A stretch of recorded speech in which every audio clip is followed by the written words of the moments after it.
The letter arrived on a quiet morning, slipped beneath a thick mahogany door in a London townhouse that Harry had once called home.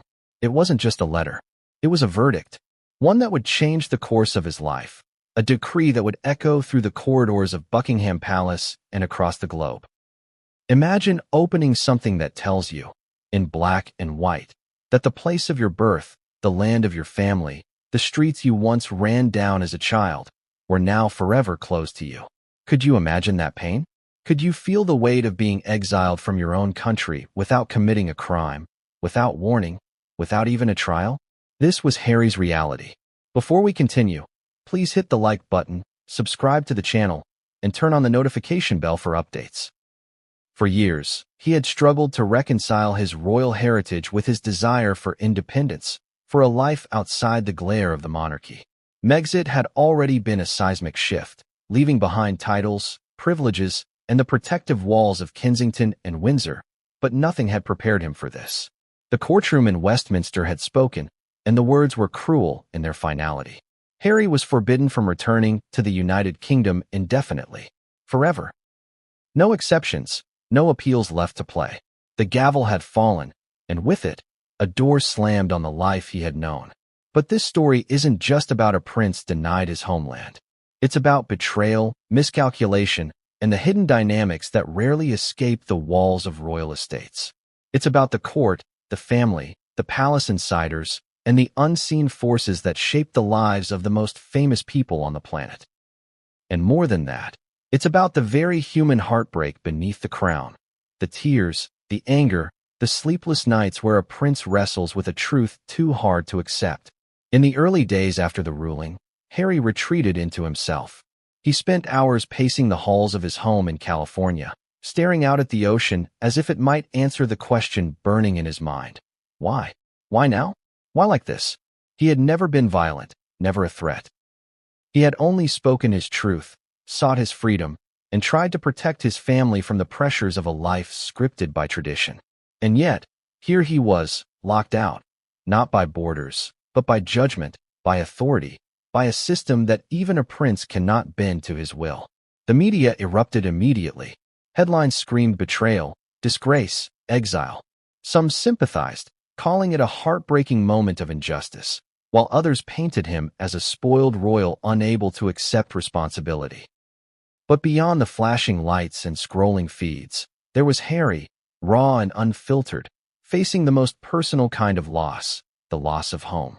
Can you imagine being forced to watch from thousands of miles away as the life you were born into continues without you? Birthdays celebrated, family milestones recorded, history unfolding without your presence. Every photograph, every video clip, every story became a reminder of what had been stolen. And yet, the ruling wasn't just about a physical return. It was a statement, a symbolic act meant to cement boundaries between Harry and the monarchy, between him and his past, between public perception and private pain. Judges don't just make decisions, they send messages. In this case, the message was brutal. You do not belong here. You are no longer part of this family in any tangible way. The subtle cruelty of such words cannot be overstated. A prince, someone who had spent decades growing up in palaces, walking corridors filled with history, learning the weight of tradition, was suddenly untethered from all of it. And yet, the world outside often fails to recognize that royalty is human. Behind the ceremonial garb, behind the speeches and the charities, is a person with a heart that bleeds, that grieves, that wonders what comes next. Harry's story has always been complicated.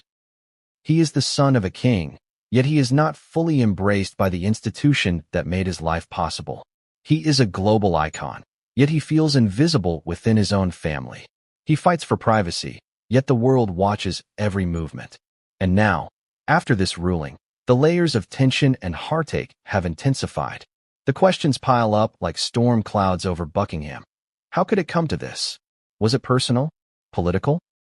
Or simply the cold machinery of the monarchy asserting itself in a world that has changed faster than its traditions can adapt? Consider the paradox. Harry had sought freedom, a life removed from constant scrutiny, and for a while, he had it. He had Meghan, a family of his own, and a platform to speak. to influence, to give back. Yet freedom came with its price. The very act of stepping away triggered a chain reaction of resentment and caution. And now, in the aftermath of this court decision, the reality hits harder. No country, no family, no past to return to. Exile isn't a concept, it's a lived experience. And for Harry, it's permanent. But let's pause for a moment. This isn't just about despair. It's about the unfolding drama, the layers that most people won't see. Behind the headlines are whispers, letters, private meetings, and deals that never reach the public eye. There are palace aides who watch, wait, and report. There are advisors who weigh every word before it leaves Harry's lips.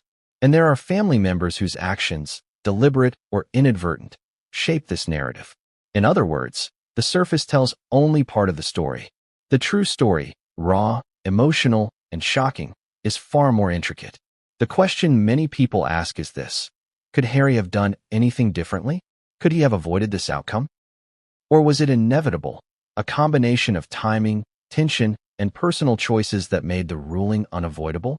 These are not just hypothetical musings. They are central to understanding the human drama that underpins royal life. Every royal is, in some way, bound by duty, expectation, and the invisible rules of monarchy. Harry broke some of those rules by stepping away. But does breaking rules warrant permanent exile? That is what this story will explore. And while this ruling feels like an ending, it is also a beginning of new conflicts, new alliances, and new heartbreaks. The world will watch Harry navigate a life where he cannot go home. Friends and allies will emerge, some offering comfort, others exploiting the situation. New decisions must be made, some that will shock the world, and some that will shake the foundations of what it means to be a royal. And as he struggles, Harry is forced to confront a truth many try to ignore. Fame does not shield you from pain, wealth does not erase heartbreak, and titles do not guarantee belonging. So, what happens when the prince is exiled from his own land? When every attempt to return is blocked by law, by family, by circumstance? How does a man reconcile identity with absence, belonging with banishment? Can one truly feel whole when the country that shaped you has turned its back? These are questions that only Harry can answer, and the answers are far from simple. They are tangled in emotion, legality, family dynamics, and the ever-watchful eye of the world. And here's the thing that makes this story different from any royal scandal you've seen before. It's not just about power. It's about heartbreak, betrayal, and the unexpected twists that reveal the vulnerability of even those who live behind palace walls. While the world debates headlines, the true drama unfolds in private rooms, whispered conversations, and moments of sheer despair that no public audience sees. And for Harry, each day is a confrontation with loss. Loss of home, loss of belonging, loss of the life he thought he would have. Imagine this: a morning that begins like any other, but ends with your world irreversibly shattered. For Prince Harry, that morning began with sunlight streaming through the curtains of his California home, the quiet hum of the ocean outside, and the faint aroma of freshly brewed coffee. Everything seemed normal. The birds were chirping. The wind whispered through the trees. Yet, hidden in plain sight, something waited. A simple envelope that would carry a verdict so final it would echo in Harry's mind for years to come. The envelope was thick, cream-colored, embossed with the royal seal. It had no return address, no warning. It wasn't the sort of thing you could ignore. When Harry first picked it up, there was a strange weight to it, a heaviness that he couldn't explain. Even before opening it, there was a sense that this letter was different, monumental. It was like the air had shifted. The world had tilted ever so slightly, and in that tilt, Harry knew something monumental was coming. When he finally broke the seal, he froze. The words leapt off the paper. The UK royal court had ruled that he would be blocked from returning to the United Kingdom indefinitely. There were no conditions, no exceptions. Forever. Even the carefully crafted appeals and arguments from his legal team had been dismissed.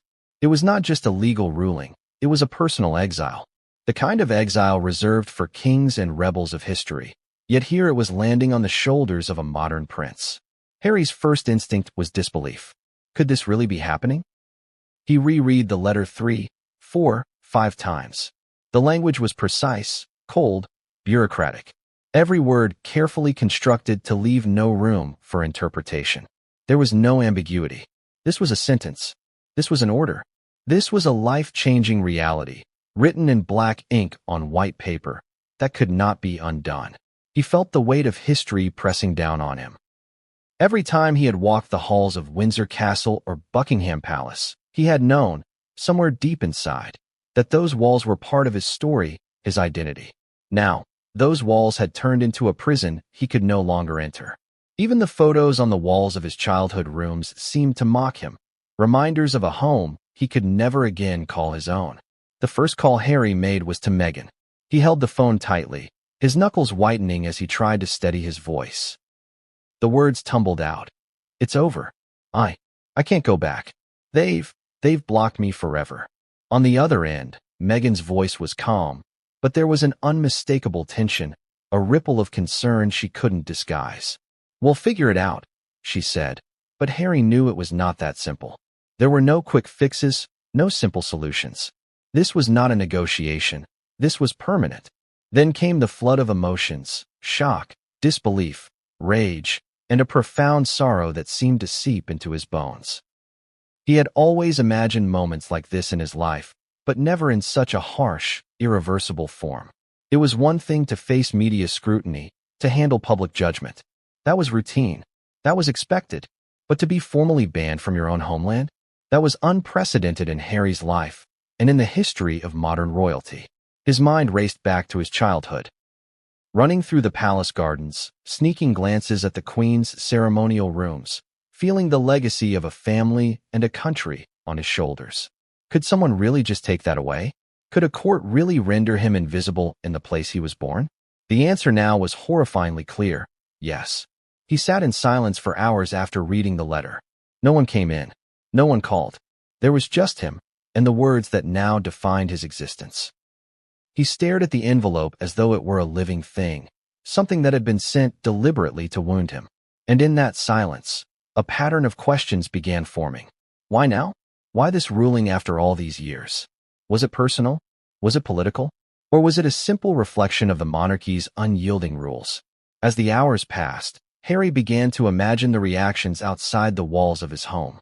The media would explode. Headlines would scream about exile and betrayal.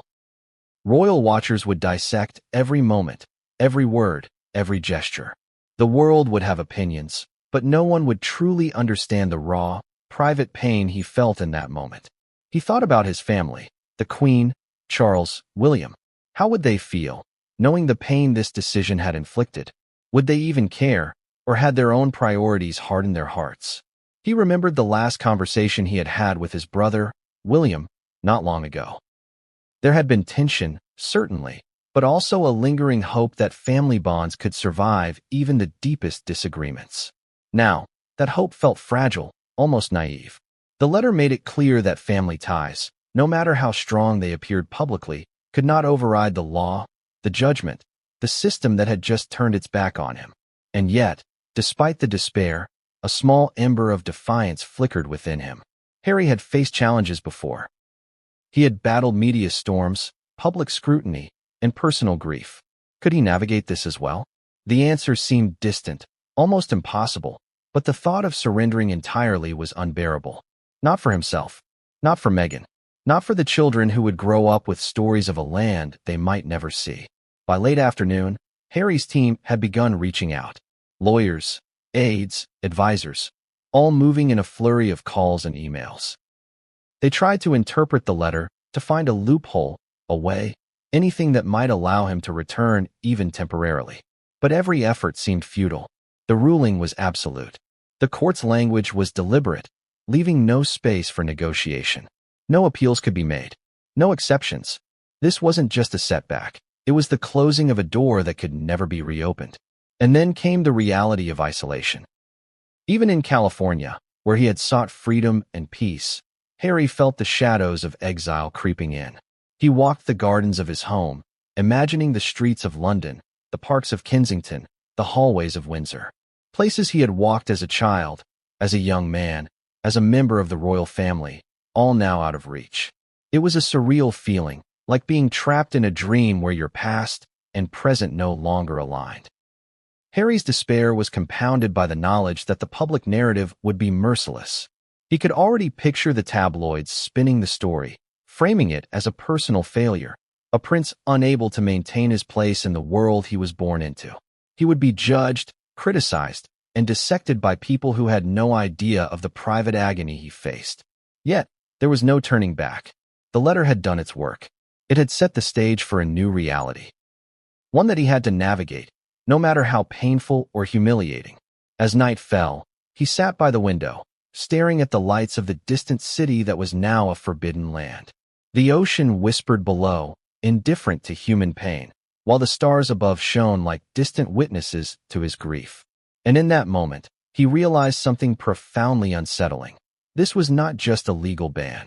This was a permanent shift in his life, in his identity, in his connection to family and country. And it was happening alone, in a room thousands of miles away from everything he had known. But just as the despair threatened to overwhelm him, a message arrived that would change everything, though not in the way he expected. A name he hadn't heard in years appeared on his phone. A contact from his past, someone who might hold secrets, who might have information, who might, or might not, be able to help. And as Harry read the brief note, a chill ran down his spine. It was cryptic, vague, and unnerving, but it carried the unmistakable weight of a revelation yet to come. What was in that message?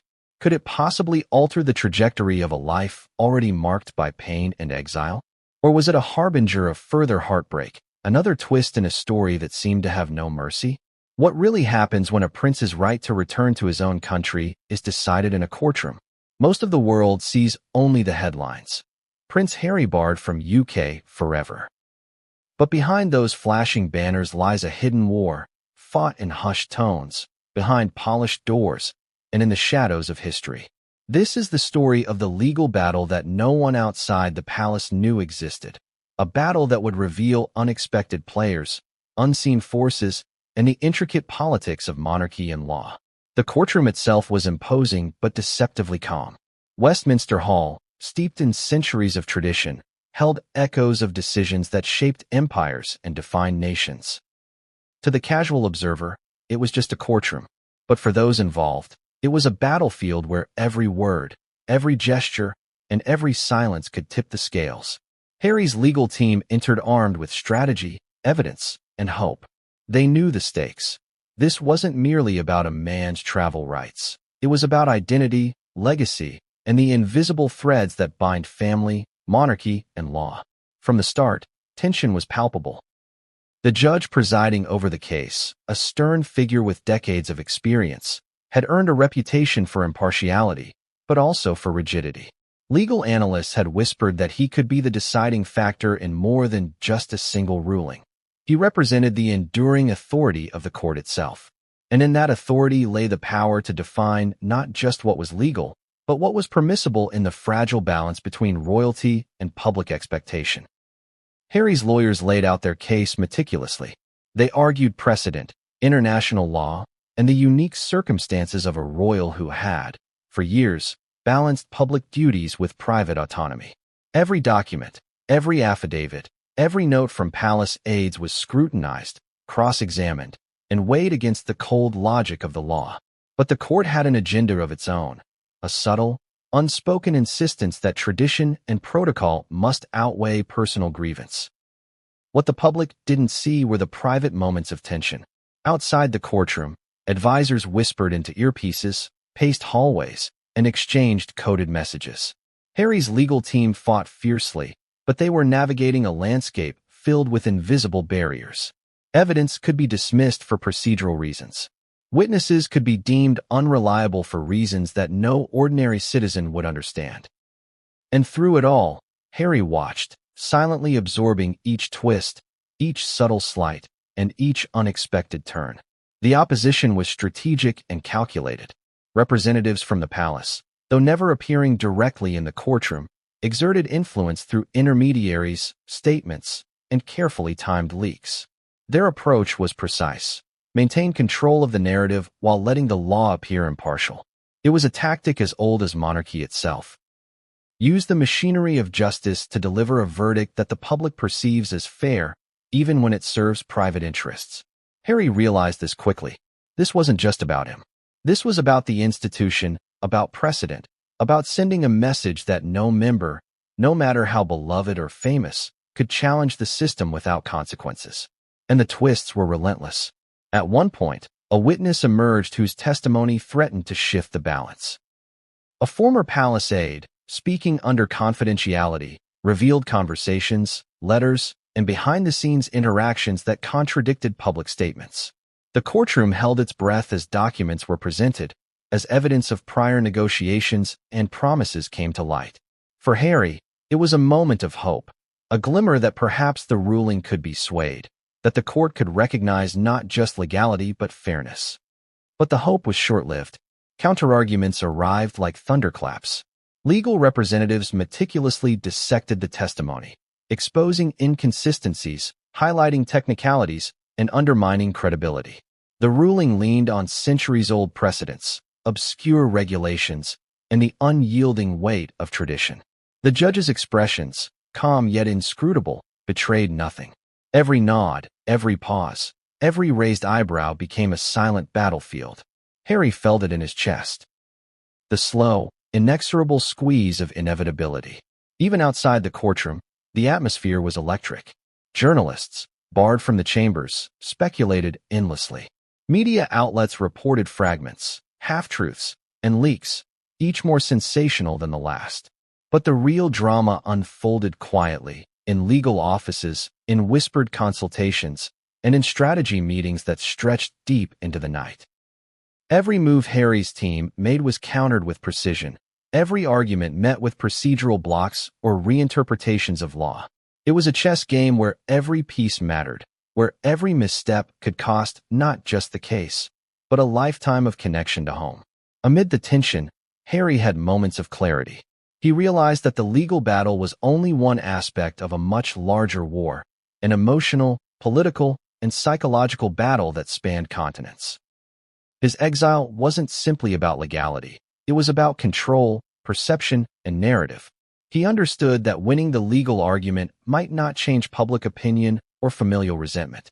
The machinery of tradition was powerful, and in its gears, even a prince could be ground down. Then came a revelation that shook him to the core.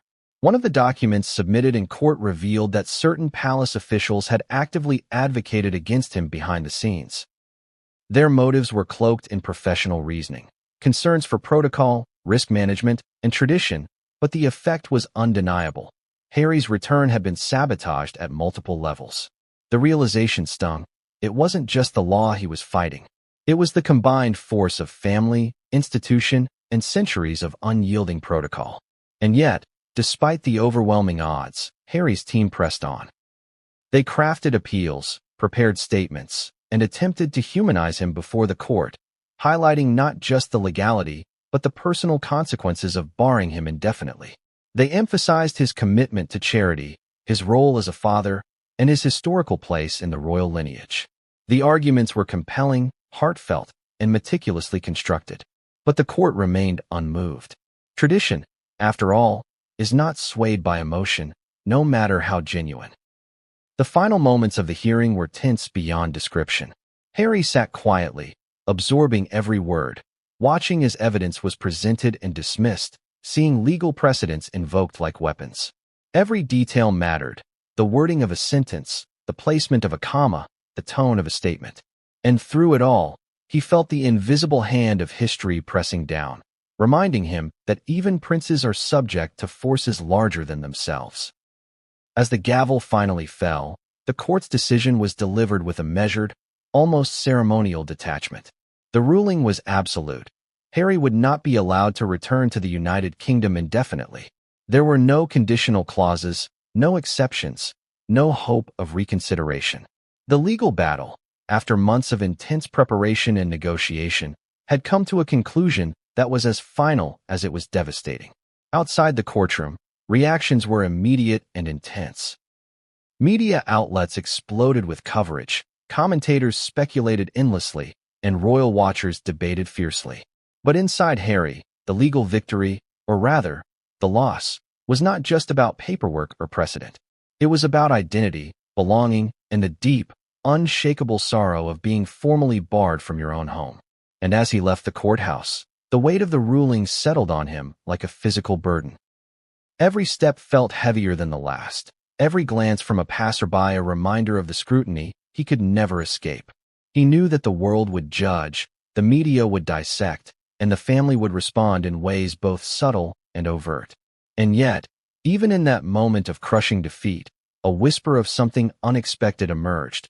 An anonymous note slipped to him just outside the courthouse, a hint at information that had never been revealed, a secret that could change everything. What was in that note? Who had sent it? And could it possibly undo the finality of the court's decision? When the ruling that barred Prince Harry from returning to the United Kingdom hit the news, the world erupted. Social media exploded with hashtags, trending topics, and debates. Television networks interrupted programming. Analysts were summoned for live commentary, and newspapers around the globe printed front-page headlines screaming betrayal, exile, and royal scandal. For Harry, the wave of public reaction was relentless, overwhelming, and often misunderstood. From the very first hour, it was clear that public opinion would be a battlefield of its own. Fans rallied in support, posting emotional tributes and messages of solidarity. "Stay strong, Harry," they wrote. "We believe in you." In countries across the globe, from Canada to Australia, online communities debated the fairness of the ruling, the morality of the monarchy, and the personal toll on a prince who had already sacrificed so much. Yet, alongside support came vitriol. Critics called him a spoiled royal, incapable of accepting the consequences of his choices, a man who had publicly criticized his own family and now faced the fallout. Television networks painted a polarized picture. Some framed Harry as the victim of an archaic institution, a man caught in the unforgiving machinery of monarchy. They highlighted his charitable work, his personal struggles, and the sacrifices he had made to protect his family. Other outlets took a harsher stance, emphasizing tradition, responsibility, and protocol, portraying the ruling as a justified consequence of stepping away from duty. The contrast was striking. In one corner, sympathy and outrage. In the other, judgment and moral certainty. Social media amplified every emotion. Within minutes, screenshots of articles, clips from interviews, and leaked images flooded timelines. Memes emerged, some sympathetic, some mocking, and some downright cruel. Every gesture, post, or statement by Harry or Meghan became a flashpoint for debate. Fans dissected every word from previous interviews, looking for context, justification, or hypocrisy. Critics weaponized every media appearance, twisting soundbites to fit narratives of irresponsibility or betrayal. The digital world became a war zone, and Harry, despite being thousands of miles away, was at its epicenter. Even celebrities and public figures weighed in, turning the story into a global spectacle. Some praised his courage in speaking out, while others criticized his decision to step back from royal duties. The commentary was relentless. Each opinion, whether supportive or critical, was amplified through endless cycles of discussion, debate, and social sharing. Harry's story had become more than a royal scandal. It had become a mirror reflecting society's fascination with fame, family, and perceived entitlement. The frenzy wasn't confined to online spaces. Newspapers printed investigative pieces suggesting that palace insiders had orchestrated the ruling, leaked documents, and even influenced public perception. Magazines ran cover stories with titles like "The Prince Who Couldn't Come Home" and "Royal Rebellion Ends in Exile." Experts were brought in to dissect everything from legal implications to psychological impact, debating whether Harry's permanent ban was fair, unprecedented, or cruel. For Harry, the public reaction was both affirming and isolating. On one hand, he could see that people cared, that the world was watching and sympathizing with his plight. On the other, the constant scrutiny was suffocating. Every step he took, every statement he made, was analyzed, judged, and often misinterpreted. A private moment with Meghan could become fodder for headlines. A phone call with family could be spun into drama. Privacy, something he had long fought for, was now almost non-existent. The media frenzy also had a personal toll on Harry's mental health. Friends reported that he spent long hours scrolling through social feeds, reading both supportive messages and cruel criticisms. Every notification brought a surge of adrenaline and anxiety. Each article seemed to question his character, his decisions, and even his right to exist as an autonomous human being outside the royal framework. The constant barrage of information made it difficult to process the emotional weight of his exile, turning grief into a relentless pressure cooker of stress and despair. In addition, the frenzy affected Meghan and their children. Supporters and critics alike speculated about how the ruling would impact the family. Questions about their safety, privacy, and well-being dominated public discourse. Harry watched as his loved ones became targets for scrutiny simply because they were connected to him. It was a stark reminder that in the world of royalty, personal pain is never private. Every consequence ripples outward, affecting not just the individual, but everyone they care about.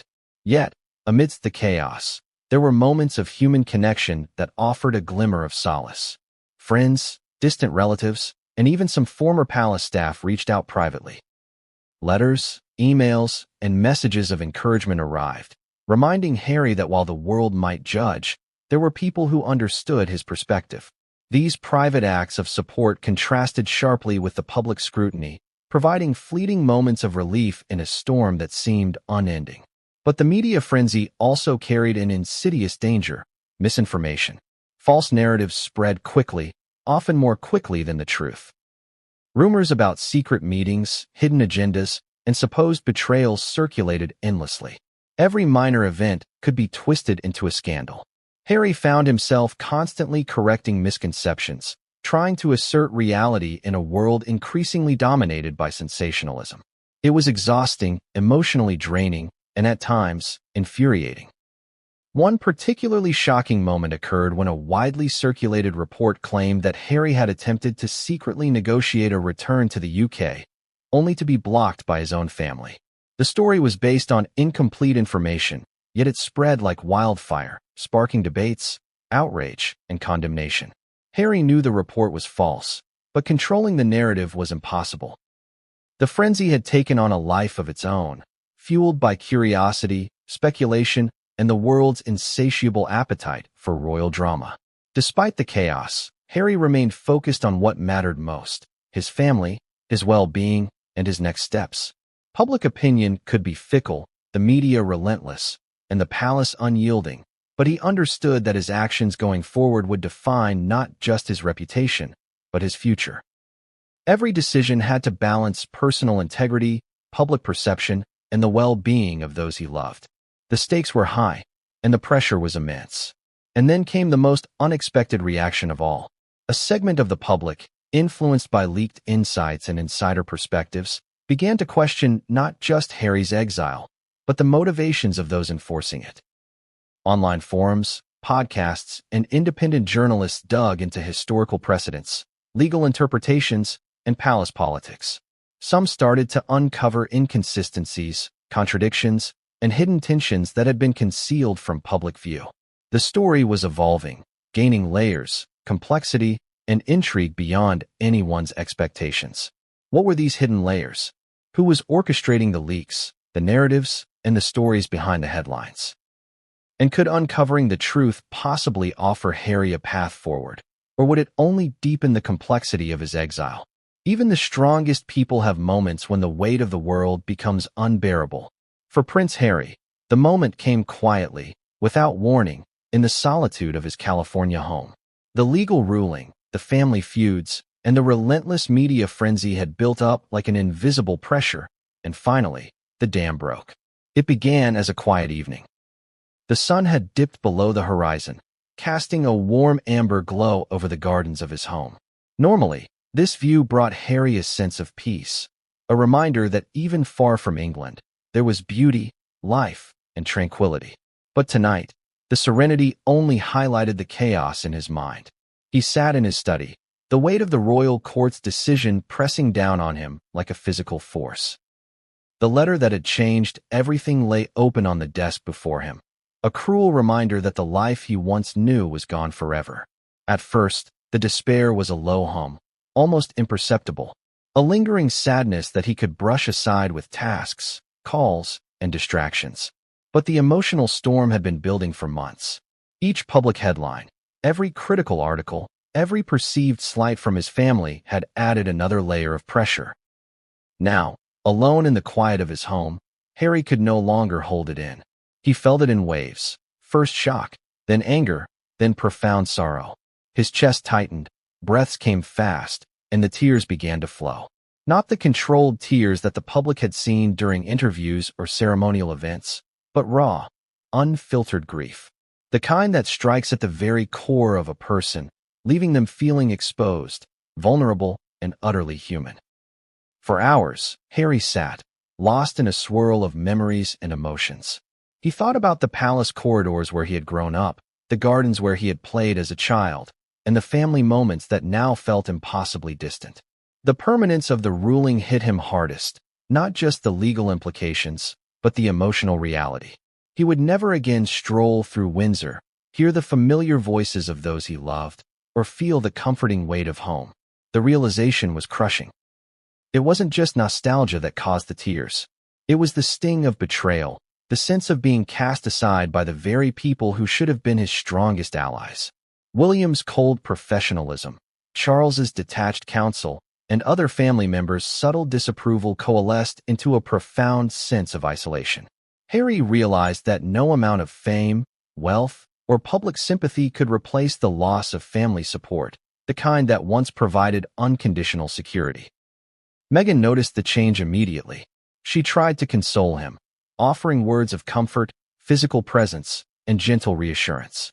But even her warmth could not fully bridge the gap between Harry and the emotional devastation he felt. He leaned into her, allowing the tears to fall freely, the sobs shaking his body. It was a moment stripped of pretense, a human being confronting the enormity of loss and exile. The breakdown continued into the night. He moved from room to room, sometimes pacing, sometimes collapsing into chairs, sometimes standing by the window, staring blankly at the distant horizon. Each movement was accompanied by memories and questions that gnawed at him. Why had this happened? Could it have been prevented? Was there truly no path back? The questions had no answers, and the uncertainty only deepened his despair. Harry's breakdown wasn't just emotional, it was psychological. The cumulative stress of public scrutiny, legal defeat, and familial estrangement created an overwhelming mental load. Sleep became elusive. Eating felt mechanical. Every small task seemed monumental. Friends reported that he withdrew from social interaction, spending hours alone in reflection and sometimes in tears. Even those closest to him struggled to find the right words or gestures to offer support. The emotional intensity reached a peak when Harry considered his children. The thought that they might never experience the UK as he had, that they might grow up without direct connection to their extended family, weighed heavily on him. It wasn't just about personal exile. It was about generational separation, about the legacy he had hoped to preserve. The grief was compounded by guilt. Could he protect them? Could he shield them from the impact of a ruling that wasn't their fault but would inevitably touch their lives? One night, in the midst of a particularly intense wave of emotion, Harry broke down in the middle of the living room. Meghan watched helplessly as he wept, words failing him, breaths uneven, shoulders shaking with raw vulnerability.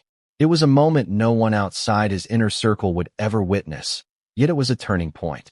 In that raw display of emotion, Harry confronted the full magnitude of what had been taken from him. Not just access to a country, but connection to a family, history, and identity that were central to who he was. Even as he cried, however, a spark of determination began to form. Amid the despair, Harry realized that he could not let the ruling, the family feuds, or public scrutiny define him entirely.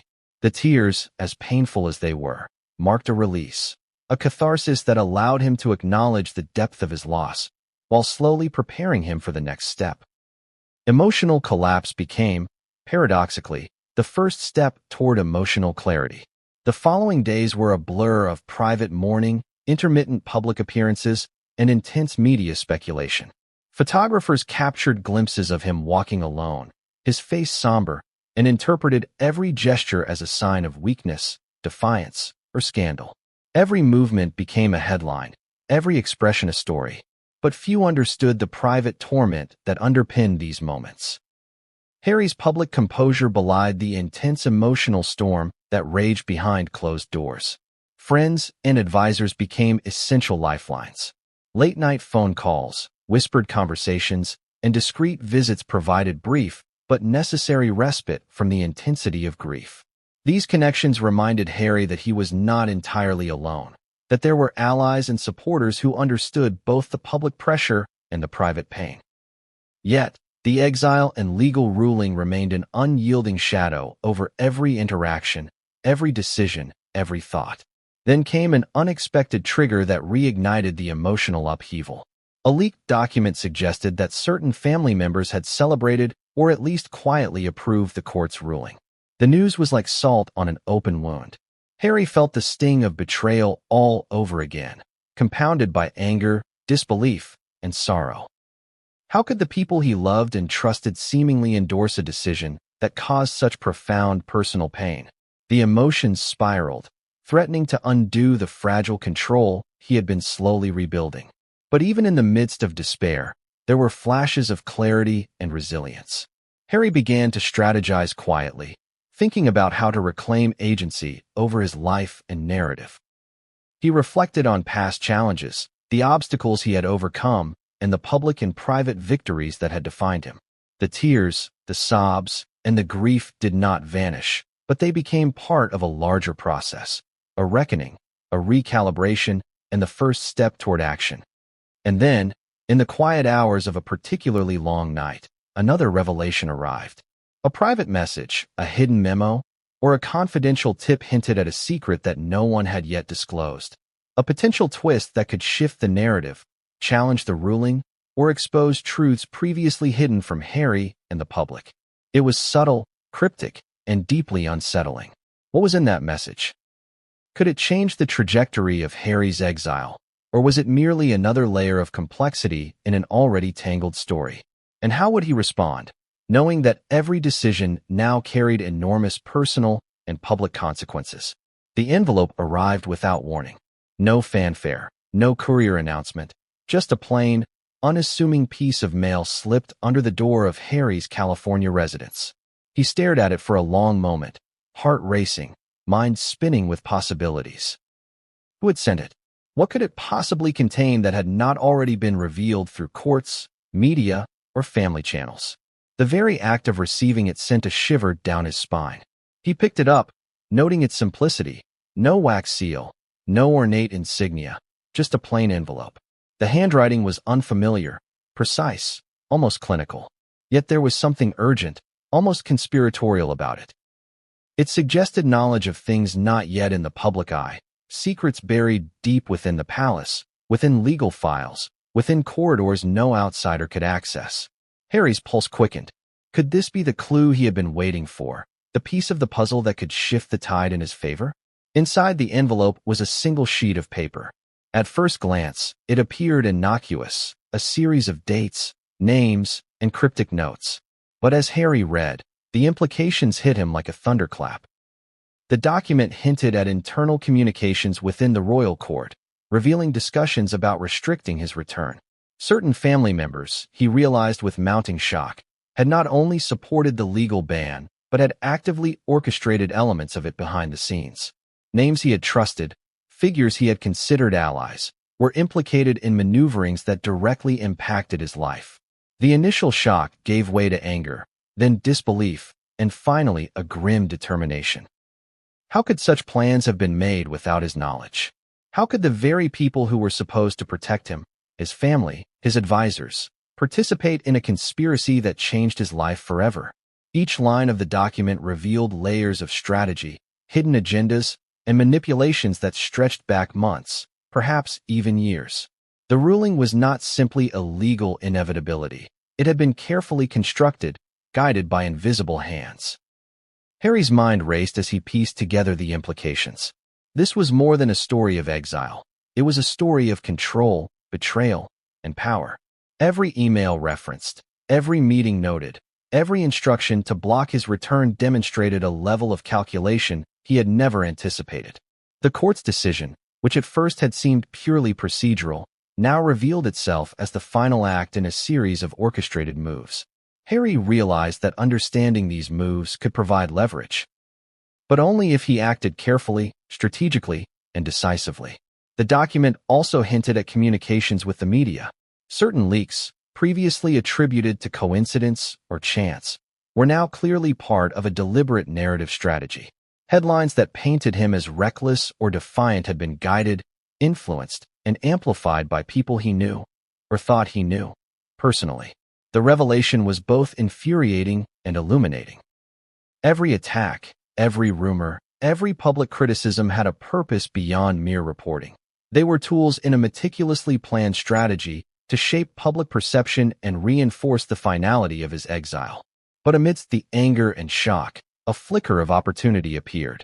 Hidden within the notes were references to alternate pathways, back channels, overlooked procedural options, and confidential allies who might be willing to step forward if approached discreetly. The document suggested that there were still doors not entirely closed, mechanisms that could be activated to challenge, delay, or even reverse elements of the ruling. The tantalizing possibility of regaining access to his home country ignited a spark of hope Harry had not felt since the initial legal defeat. The timing of the message added to its weight.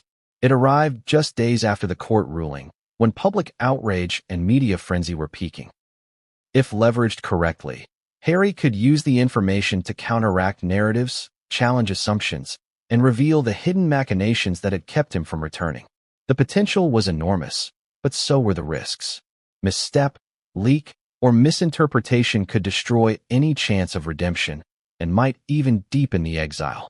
Every decision now required caution, foresight, and precise execution. Harry shared the document with a select few.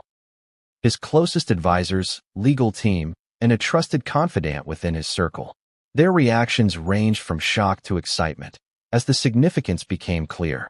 This was more than an ordinary revelation. It was a roadmap through the labyrinth of palace politics, offering insights that few outsiders, and perhaps even few insiders, had ever seen. Strategies were debated, contingency plans drafted, and the first seeds of a counter-movement began to take shape. The secrecy of the message also raised questions. Who had sent it? Was this a genuine attempt to assist him, or a calculated move by someone with a hidden agenda? Trust, Harry realized, was fragile, and information, even valuable information, could be weaponized against him as easily as it could aid him. He weighed every word, every possible interpretation, and every potential consequence. The thrill of discovery was tempered by the weight of responsibility, as he recognized that one false move could undo everything. As the hours passed, Harry became increasingly aware of the psychological impact. The message was not just a tool for strategy. It was a catalyst, forcing him to confront the depth of betrayal, the complexity of family dynamics, and the magnitude of the institutional machinery arrayed against him. Emotional intensity surged, mingling with intellectual engagement, creating a heady mix of fear, excitement, and determination. It was a turning point, a moment that would define the next chapter of his life, personally and publicly. Then came the most shocking revelation of all, a reference buried in the margins, almost overlooked, that suggested the possibility of previously undisclosed allies within the royal institution itself. Figures who had long appeared loyal to protocol might, under the right circumstances, be persuaded to support him, offering subtle influence, guidance, or intervention. The potential implications were staggering. If true, Harry could leverage hidden internal networks to challenge the finality of the court's ruling and possibly reopen pathways to return. But the margins also carried warnings. Any action, the note indicated, had to be carefully timed, discreetly executed, and precisely coordinated. One misstep could trigger exposure, backlash, or irreversible consequences. The stakes were higher than anything Harry had ever encountered. The allure of possibility was tempered by the weight of danger, a combination that made every decision electrifying, every thought critical, and every plan a matter of life-altering significance. As he absorbed the contents of the message, Harry understood that the next steps would be the most consequential of his life. It wasn't just about returning to the UK. It was about reclaiming agency, exposing hidden truths, and navigating a labyrinthine system that had conspired against him. The path ahead was fraught with uncertainty, but for the first time since the ruling, he felt a surge of empowerment. He had been dealt a blow, but now he had a tool, a secret, a possible edge to reclaim some measure of control. And just as he began to formulate the first tentative plans, an unexpected development occurred. A sudden, cryptic communication from a source claiming to have inside knowledge of the palace's response to any challenge he might initiate. The message was brief, almost taunting, hinting at forces at play that Harry had not yet considered. It suggested that the secret he had uncovered was only part of a much larger picture, a puzzle with layers he could not yet perceive. What did this new message mean? Who was behind it? And what were their true intentions? Could Harry trust the guidance he had received? Or was it a setup, a trap, a test of his judgment and resolve? For Prince Harry, trust had always been complicated. The betrayal of family members, the exile ruling, and the relentless media scrutiny had taught him that loyalty was fragile, often conditional, and frequently masked by protocol and obligation. Yet, buried deep within the layers of palace politics were unexpected allies, figures who moved in shadows, who understood the nuances of the royal institution, and who had quietly observed his struggles with empathy and discretion. The discovery of the secret message had been the catalyst. Hidden within its cryptic margins were hints of individuals inside the palace willing to offer subtle support. Not publicly, not through statements or press releases, but through private guidance, discreet information, and occasional intervention. These allies had their own motives, some aligned with principle, others with long-standing loyalties, but they shared a willingness to quietly help Harry navigate a labyrinth that had seemed insurmountable. The first ally emerged from an unexpected quarter, a senior aide who had served the royal household for decades. Known for loyalty to the institution, this individual had remained neutral during public scandals and family disputes. Yet, in private, they had quietly admired Harry's courage, his compassion, and his willingness to speak truth even when inconvenient. The aide had begun relaying subtle insights, sending messages through discreet channels, providing context about palace decisions, and hinting at procedural nuances that could be leveraged to challenge the ruling. Harry was cautious. Decades of palace secrecy had instilled a deep understanding that even allies could have agendas. Every piece of advice, every tip, had to be analyzed carefully. Yet, there was a delicate thrill in discovering that support existed in places he had long assumed were hostile. These allies were not flashy or public. They operated in shadows, providing crucial information without seeking credit or attention. Their anonymity was both reassuring and mysterious, reinforcing the sense that the royal institution was far more complex than outsiders realized. The second ally came from an entirely different angle. A legal consultant previously unaffiliated with his team, who had intimate knowledge of historic precedents regarding royal access and residence rights. This individual had noticed patterns in court documents, communications, and procedural behavior that suggested loopholes and potential avenues for negotiation had been overlooked. Their guidance was precise, strategic, and critical. Suddenly, Harry saw possibilities that had previously seemed impossible. A door, once firmly closed, now appeared slightly ajar. These hidden allies operated in a delicate balance. They had to provide support without exposing themselves, risking careers, reputations, or legal consequences. Every communication was coded, subtle, and indirect. A meeting might be arranged under the guise of a casual lunch.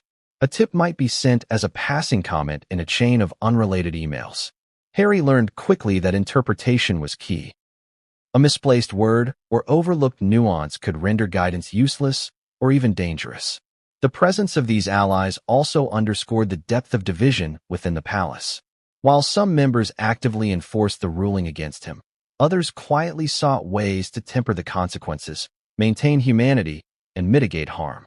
It was a hidden network, invisible to the public, operating beneath layers of protocol, hierarchy, and expectation. For Harry, realizing that this network existed was both empowering and daunting. He was no longer entirely alone, yet the stakes remained higher than ever. Through their guidance, Harry learned more about the internal politics than he had ever anticipated. Meetings, memos, and informal conversations revealed how decisions were made, who influenced outcomes, and which narratives were carefully curated for public consumption. The secret message had been only the first step. The Allies' support illuminated the full landscape. Every revelation came with emotional weight, validation that he had been marginalized unfairly, but also insight into the intricate chess game that dictated palace dynamics. One ally, in particular, provided a breakthrough. They revealed that certain communications had been deliberately withheld from him, giving the impression of finality when, in reality, options remained. Procedures that could be leveraged to challenge the ruling were still viable if approached carefully. This knowledge ignited a cautious optimism. The exile, while legally devastating, was not entirely irreversible. Harry began to see a path forward, a route that required precision, patience, and strategic engagement with forces both visible and hidden. Yet, navigating these hidden alliances came with emotional challenges. Harry had to balance hope with skepticism, enthusiasm with caution. Every interaction, every whispered suggestion, every subtle insight demanded careful analysis. Allies within the palace were invaluable, but they were not omnipotent. Their influence was constrained by hierarchy, protocol, and the very institutional pressures that had orchestrated his exile. Misreading their intentions or overestimating their power could lead to devastating setbacks. At the same time, the Allies offered more than information. They provided emotional support. Knowing that someone within the walls of Buckingham or Windsor quietly believed in him, understood his struggles, and was willing to act on his behalf, reinforced Harry's resolve. It was a reminder that the palace, while often cold and rigid, was composed of human beings, each with their own perspectives, loyalties, and capacity for empathy. These small acts of solidarity became a source of strength, counterbalancing the isolation and betrayal he had endured. As Harry engaged with these allies, a larger picture began to emerge. The exile was not simply a matter of legal ruling or familial decision. It was the product of complex, intersecting forces, tradition, image management, political strategy, and personal vendettas. By understanding these dynamics, Harry gained leverage. Each insight offered a potential advantage, a tool to challenge the narrative, or a way to reclaim agency.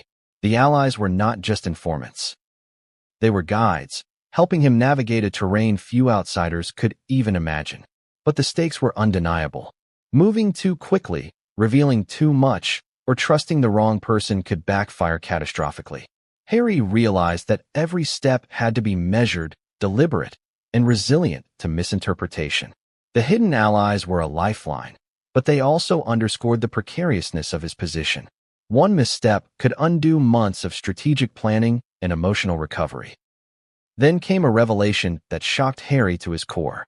A name, mentioned almost casually in one encrypted message, hinted at someone at the very top of the palace hierarchy who may not have fully supported the ruling against him.